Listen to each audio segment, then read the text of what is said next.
Good morning everyone, and welcome to the Pikmin 2 bonus series. I'm Multigame Master 1, and in this series we're going to cover the Piklopedia and the Treasure Hoard. Now, someone has actually requested that I do this, and now, after a short little while, I'm finally taking the time and opportunity to do this because it's, well, hey, asking you shall receive, in some instances. But that's what we're going to be covering in this series, and I've been thinking for a long time now as to how I'm going to properly do this, and so I came up with the following method. So the series itself is going to be split into 5 different segments. The first 3 segments will cover the Piklopedia, and the last 2 segments will cover the Treasure Hoard. In segment 1, we'll take a look at Olimar's notes on the enemies that we've encountered. In segment 2, we'll cover Louie's notes. In segment 3, we'll take a look at how the enemies attack and the best means to defeat them, as well as freeze them if possible. In segment 4, we'll take a look at Olimar's journal and the Treasure Hoard, and in segment 5, we will take a look at the Treasure Hoard sales pitch provided by the ship. Also, keep in mind guys that each individual segment may be split into multiple parts to cover things in a reasonable time limit. I'm not really 100% sure about this, but I'll figure it out as I edit. Also, you guys will notice in the lower right corner of the screen that I jumped ahead 2 days in comparison to when I completed the Pikmin 2 No Death run, which was day 19. That's because I completely forgot to interact with 2 different candy pop buds, and so therefore I had to take the 2 days, skip ahead 2 days in order to get them into the Piklopedia. You guys pretty much get it. In retrospect, I probably should have covered those during my Pikmin 2 No Death run, but hey, whatever happens, happens. Also, why am I over in the Perplexing Pool? I should be over in the Wistful Wild because it's fall. Late fall, I should say.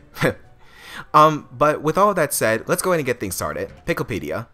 We press left on the directional pad to access it, by the way, and to access Olimar's notes, we press the positive button. I'm going to go about this in order, by the way. So we're going to start with the Red Bulb Orb, and as we go down the list, I'm going to first go across and then down to cover all the enemies. Basically, it's go across the list and then go down the list. You guys get it. Let's get started. Red Bulb Orb. Olimar's notes, we press the positive button. This is on the Wii version, by the way. Red Bulb Orb. Oculus Kageyami Russus. Grubdog family. This large organism has the familiar mandibles and cranial morphology of the grubdog family, as well as the characteristic bulging eyes. As with most grubdogs, the creature's cranium comprises half of its total length and girth. Showing a scarlet abdomen with white spots, this creature is primarily nocturnal, choosing to prey upon smaller creatures returning to their nests. Originally classified as the spotty Bulb Orb, further research has reclassified this species as the Red Bulb Orb. Subspecies of varied colors have recently been discovered, but academics are divided into 2 rival camps over how to handle their classification. Interesting. Very interesting, and this has been proven in our travels. Hairy Bulb Orb. Oculus Kageyami Folliculus. Grubdog family. If I mispronounce some of these words, by the way guys, I'm really sorry. This subspecies of grubdog has a thick coat of soft white fur that obscures its abdominal markings. The fur also warms its vital organs, making this species well adapted to colder climates. However, its hair follicles are surprisingly frail, which can result in immediate hair loss if the creature is surprised. That explains so much. It explains why the creature instantly loses hair when Pikmin attack it. Or, in the case of the campaign, when it goes down to half health and it loses all the hair. Oh, by the way, you'll see right below the picture of the creature, the bugs that I'm highlighting, that there's the treasure value, Pikmin lost and creatures defeated. I'm not going to cover those, but you guys can pretty much just get a glance over them. I pretty much covered this during the beginning of the Pikmin 2 No Death run. So yeah, that's just so you guys know. Orange Bulb Orb. Oculus Kageyami Orangium. Grubdog family. This Bulb Orb species boasts a garish color pattern with deep orange body and black spots. The orange Bulb Orb's yellow bloodshot eyes make it clear that this grubdog is excessively edgy and high-strung, making it much easier to wake from deep sleep than other species in the Bulb Orb family. I find it rather interesting that the orange Bulb Orb can wake up the moment when other creatures get close to it, Pikmin for example. It also makes the game a bit more challenging. Dwarf Red Bulb Orb. Panzarus Pseudoculi Russus. Breadbug family. Although initially identified as a juvenile Red Bulb Orb, groundbreaking new research indicates that this creature is in fact a member of the Breadbug family. A close relative of the vanilla breadbug, it escapes predation through mimicry. I'm pretty sure it's mimicry.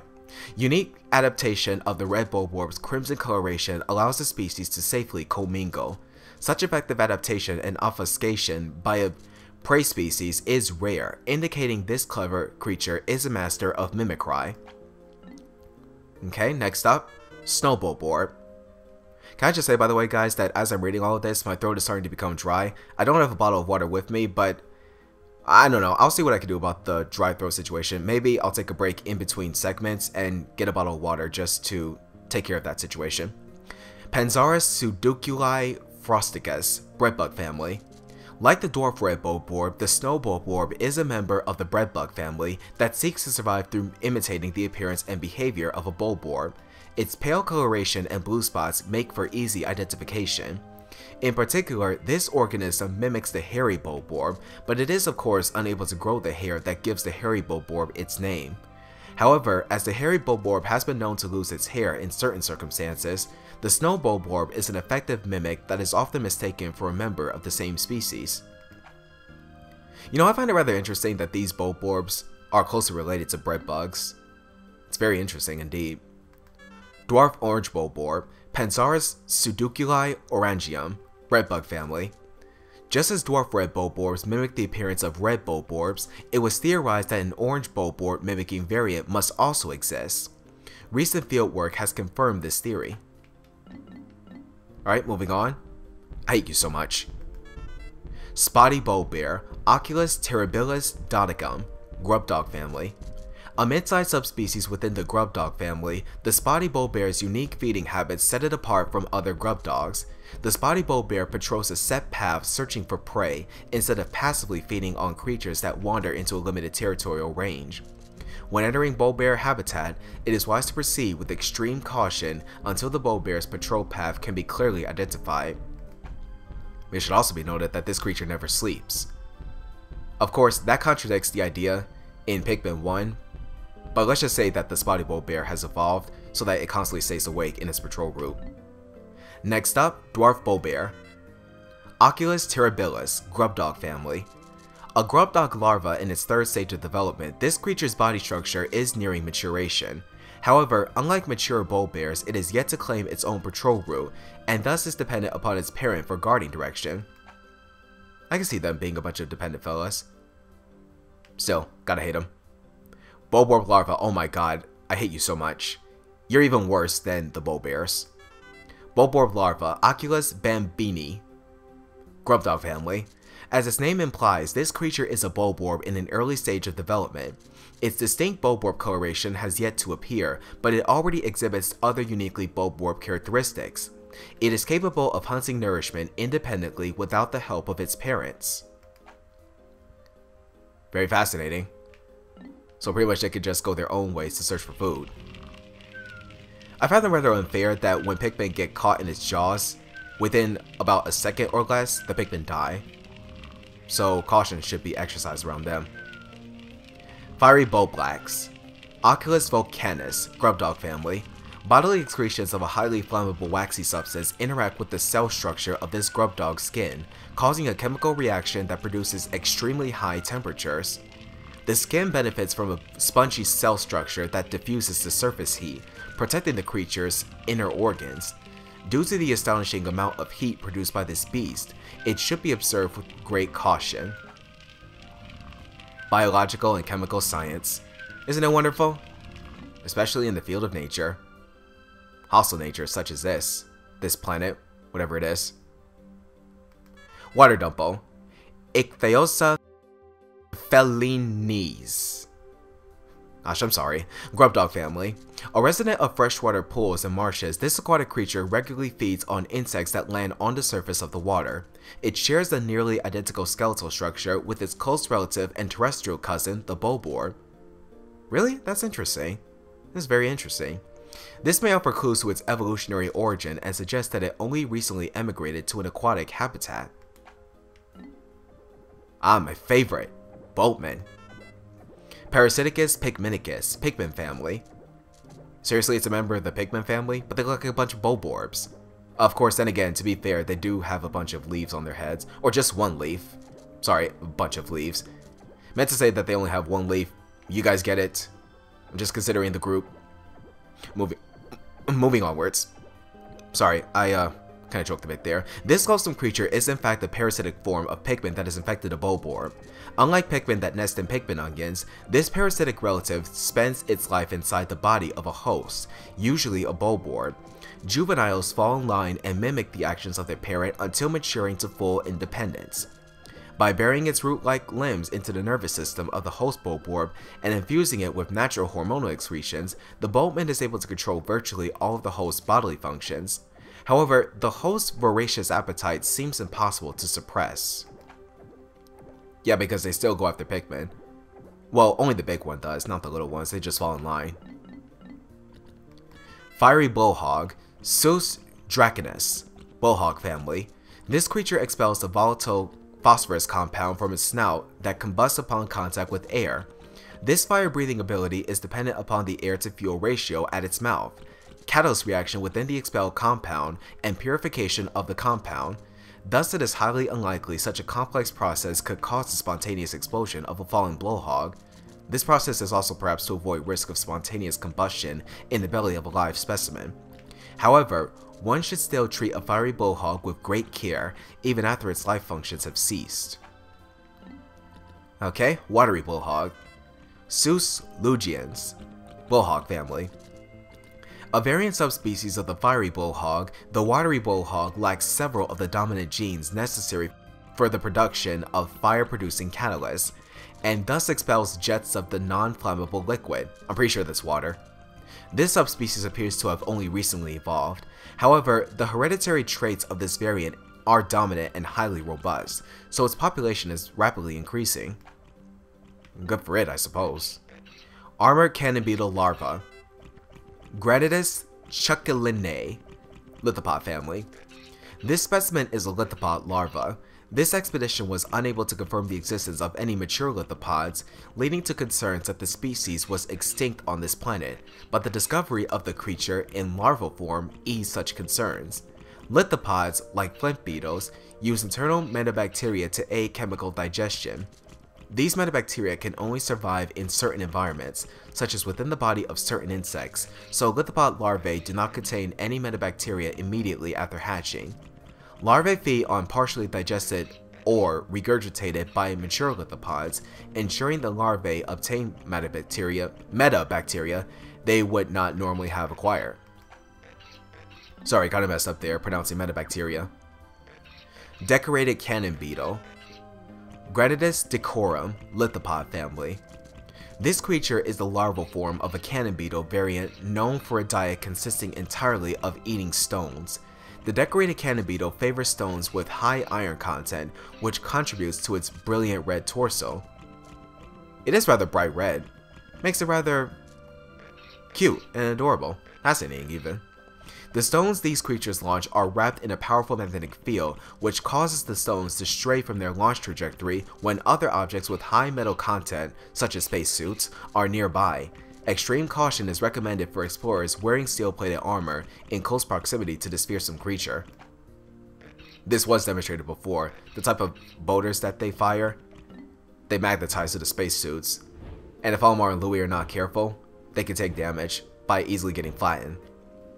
Puffy Blow Hog. Sus inflata, Blow Hog family.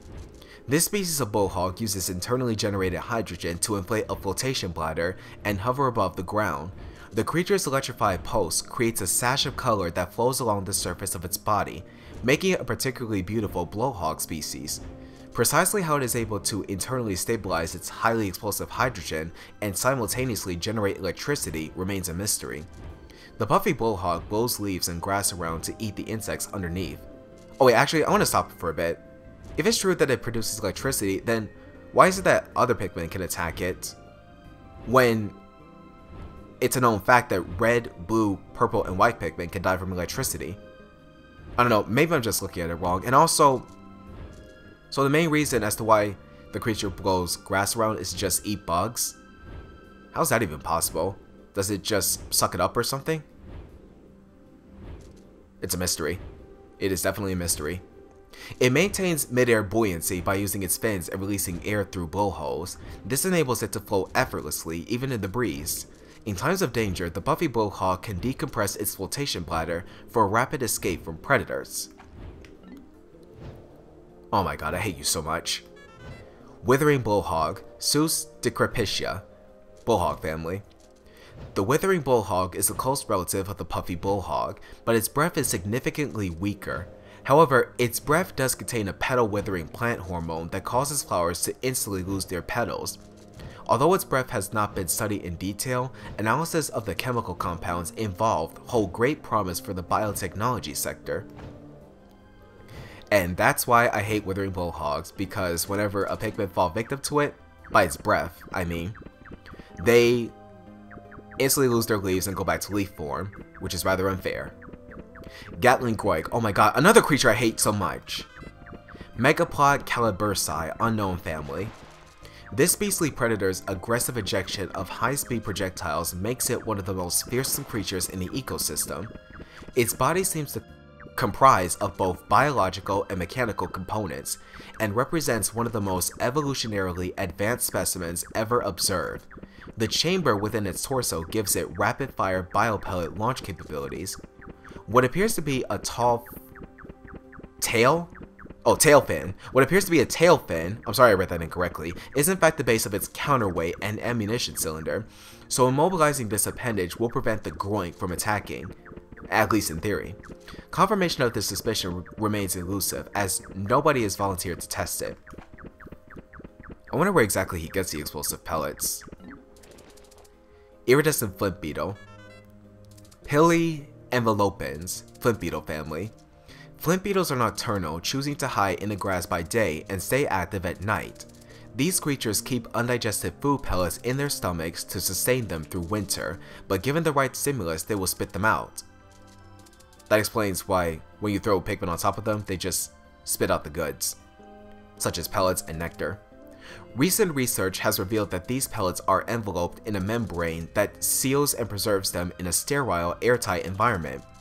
If kept at room temperature, it seems that this pellet membrane will keep its contents fresh for up to 6 months. Man, that's actually pretty fresh. The membrane may be made from the same substance that gives the exoskeleton of the Flint Beetle its beautiful sheen. It is rather beautiful to look at, but not as beautiful as this, the Iridescent Glint Beetle. Pikmin Ekeus, Glint Beetle family. This variety of beetle consumes subterranean minerals. Due to the fact that it rarely emerges above ground, sightings of this particular species are extremely rare. While minerals are this beast's primary source of food, the beetle itself does not have the ability to digest these minerals. Instead, metabacteria living inside the beetle's stomach chemically break down the minerals. The resulting purified metal is discharged. But rare metals such as gold and platinum I read that incorrectly. It's because of a burp that I had earlier, I'm sorry. But rare metals such as gold and platinum crystallize onto the iridescent Glint Beetle shell, resulting in a beautiful laminated shimmer. There we go. Sorry, I read that incorrectly with the wrong tone. Doodlebug, oh my god, will you please stop farting? Sheesh. Pileifletularum, Flint Bug family. Dude, seriously, stop farting. While life forms that excrete foul musk to warn of danger are not rare, the Doodlebug is the only species known to release flatulence when active above ground. Stop! Interestingly enough, since it is merely releasing the gas created by decay of the contents of the creature's intestines, seriously dude, stop farting. It just defies me. It just defies me. It just keeps on farting. Just gonna ignore it. It does not have a special musk producing organ. This means... oh my god. Stop it. The creature is in fact merely flatulating. Spectral analysis of the rank gas indicates it contains not only methane, but hydrogen sulfide as well. Stop it. Making the flatulence a grade 18 biohazard. I'm pretty sure that says 18, but I'll leave a text that says otherwise if I'm incorrect. Okay, seriously, enough of your farts. I'm out of here. Yeah, thanks for that. Moving onwards. Shear grub, female. Hemiagia mandibulosa, mandible family. The males of this species are purple and black creatures with tapered mouths, while the females are lighter in color and lack an armored exoskeleton. As with most mandibulards, these creatures have regressed to the point where they have lost both legs and wings. They can be seen crawling around on the ground and are believed to feed on the vegetable extracts from the congealed fluids of expired Pikmin. Next, male shear grubs. Also, I don't know why it is that Pikmin carriers are being deployed now, but yeah, I guess that's just the kind of thing that happens. We'll be covering how the enemies attack in the third segment of this. Don't worry. Shear grub, male, Hemiagia mandibulosa, mandible family. This specimen is a male shear grub. Having lost both legs and wings, the male burrows into the soil and waits to ambush small creatures that pass by. This beast's mandibles can be dangerous, making creatures such as Pikmin easy prey. That has been proven, especially in Pikmin 1. Shear wigs, or shear wig I should say, shouldn't make it plural. Hemiagia Polaris, mandible family. Unusual for their genus, flying mandiblars have retained their wings. However, only the adult males of the species can fly. Females of the species spend most of their lifespan underground. They do emerge for a period after maturation to spawn, but never metamorphose. I find it rather sad that the females don't come out of the ground. It'd be nice if they could, but I can understand their life cycle. Cloaking burrownet. Trilobitins reclusiva burrownet family. The snake eye pattern on this beast's shell is one of the most distinctive features of the burrownet family. The red pattern of the cloaking burrownet and the spikes around its mantle make it easily identifiable, while still making it a representative specimen of the burrownet family. The shell on the cloaking burrownet's back also provides a frame that fixes its muscular structure in place, and appears to give the creature its powerful needle-launching attack. Interesting. Very, very interesting. Ravenous Whisker Pillar, Lepidoptera pluckeus, Whisker Pillar family. As this species of insect has only recently been discovered, fully mature specimens have yet to be collected. No molting or metamorphosis has been observed during the observation period, making it unlikely that mature Whisker Pillars will be encountered anytime soon. Based on active predation by Pikmin, it is believed that the Whisker Pillar's place in the food chain has not changed over time. Alright, moving onwards. Unknown beetle. Scarabum electrodia, scarab beetle family. This specimen is representative of an insect hybrid that uses electricity in addition to glycogen for its energy. Although difficult to confirm due to their microscopic size, tiny hairs on the creature's legs cause the friction that generates the electrical charge. That explains where the electrical discharge comes from. The electrical charge is processed by the creature's internal machina battery structure and then stored as a electrical field. As this field reaches critical levels, surplus electricity is emitted, resulting in a low voltage current that is transmitted between specimens. It could shock other creatures in the immediate vicinity. Considering this process, it can be surmised that the largest impetus, I'm not sure how that's pronounced, I'm just gonna go with impetus, to pack behavior is not so much for a synergic effect of producing as a pack, as it is to take advantage of this most effective means of group preservation. Yeah, that explains so much. I guess they just move their little hairy legs back and forth on the ground to try to generate electricity, or store electricity rather, and then they could just emit it whenever they're close to each other. Oh my god, I hate you so much. Midite. Midivius infiltratus, unknown family. These parasitic insects feed on eggs. Upon reaching maturity, they excrete a special pheromone that attracts females of particular species. I gotta learn to slow down in my reading, enticing these females to swallow the Midite's whole. Pikmin, however, seem to dislike the scent. Wait a minute. If that's true, then can we assume the Pikmin to be females? If so, that is definitely quite the twist. What a shocking discovery. After entering the host female's body, the Midites lay their own eggs inside the host's eggs just prior to the host spawning. Next up, Hermit Crawmad, Chamabaris rustica, Crawmad family. Looking at the eyes and sickle-shaped legs characteristic of squillas, one would think this is a squilla relative, or is it pronounced squia? Again guys, I'm sorry. In fact, it is a relative of the hermit crab. This species, however, has migrated from seaside life in a shell and instead inhabits burrows in the ground. While its legs appear sickle-like, they are pincers that have evolved into a fin shape. This beast feeds on small creatures that pass by its lair, dragging them inside to eat them. Can I just say, by the way, guys, that during my first playthrough of Pikmin 1 and 2, I have witnessed this time and time again. Actually, no, what am I thinking? The Hermit Crowmat only exists in Pikmin 2, ignore me, guys, but I have seen this time and time again, like, Pikmin getting caught by the creature, then them being dragged to their lair in order for it to just digest them all together. It's actually pretty horrible. It's even worse than torture, if you ask me. Swooping Stitch Bug, gotta hate you. Scarpanica hesperans, Scarpinid family. The Scarpinids originally lived on the ground, sporting poorly developed vestigial wings. This species developed enlarged antennae that can be used as makeshift wings. Scarpinids are attracted by the sight of large groups of Pikmin in cavalry formation and will swoop down to seize them. However, Scarpinids do not eat Pikmin, and they will drop any seized Pikmin after a short time. The reason for this behavior is unknown, but I look forward to future research in the area. That's not me saying that, by the way, guys, I'm just reading it. It should also be noted that whenever the creature does throw Pikmin into the ground, the Pikmin end up losing their maturity and they go back to being leaves. Bumbling Stitch Bug, Scarpanica dufenia, Scarpinid family. This is a variety of stitch bug. Its most interesting characteristic is that it likes to stitch leaders. Yet barring wanton carelessness or incompetence, leaders are not easily captured. Any leader caught by this creature is clearly an idiot, which is why this creature is also known as the Exposing Stitch Bug. Okay, I think I do recall in my no death run of Pikmin 2 that I actually got caught by this guy. So, does that make me an idiot? If so, that is completely false. I'm a genius. Let's get that right. Plus, I did escape from it.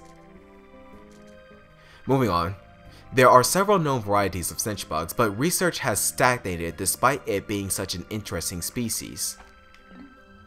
It is rather interesting. Same for the other bugs. Careening Dorsi Bug, Flotillum Circus Maximus, Dorsi Bug family. This creature floats effortlessly through the air using gas-filled balloons. Both its appearance and its nature are antagonistic, and is the only variant of its species in this ecosystem. It may be best to consider the possibility that it somehow wandered into this ecosystem from an entirely alien one. I wonder where the gas comes from. Does it come from the creature itself? Or are the balloons initially filled with gas and tied around the bug somehow? I don't know. Positive proof does not exist at this point, but that is how the creature is currently classified. Alright, next up, Antenna Beetle. Oh my god. Will you guys shut up? Jesus. Antenna Beetle, Mesmerite Rayo Contra, Kettlebug family. Guys, shut up, I'm trying to read here. You're breaking my concentration. This creature is able to control the Pikmin by way of the peculiar frequency of its roar. Shut up! But its only objective seems to be defensive in nature. Okay, good, you guys are taking off. I don't need you here. As it stops Pikmin from attacking and forces them to run away. Great, they're back. Shut up, guys! God. This beast prefers humid, dimly lit environments and has been known to inhabit empty and discarded containers. For this reason, it's wise to thoroughly ventilate any specimens that are recovered. Living off with one of these creatures in the hold can lead to a rupturing of the specimen during decompression. Guys, I'm not going to tell you again to shut up. Oh my god. Resulting in an explosive mess. Okay, I'm done, guys. You can go about your own business freely. Or you can just take off. Yeah. See if I care. See if I care. Lesser Spotted Jellyfloat. Cephalus dactylium jellyfloat family. This native jellyfloat is indigenous to the region. Unfortunately, it is currently endangered, as its habitat is being overwhelmed by hostile immigrant species. That's pretty sad, actually. Such a shame we can't see more of them. Greater Spotted Jellyfloat. Cephalus vortexia, jellyfloat family. Vivid pink coloration is the most noticeable characteristic of this floating life form. This immigrant species is not native to the region. having appeared to have recently arrived on wind currents. Sorry, I had another hiccup. The luminescent organ in its head attracts prey, which it then sucks up and consumes with its lower orifice. Unlike jellyfish, the jellyfloat's tentacles do not have nematosis, so there is no danger in touching them. That's a relief. In actuality, guys, in real life, I'm terrified of jellyfish. I've seen jellyfish on videos, and I'm terrified. Let's just leave it at that.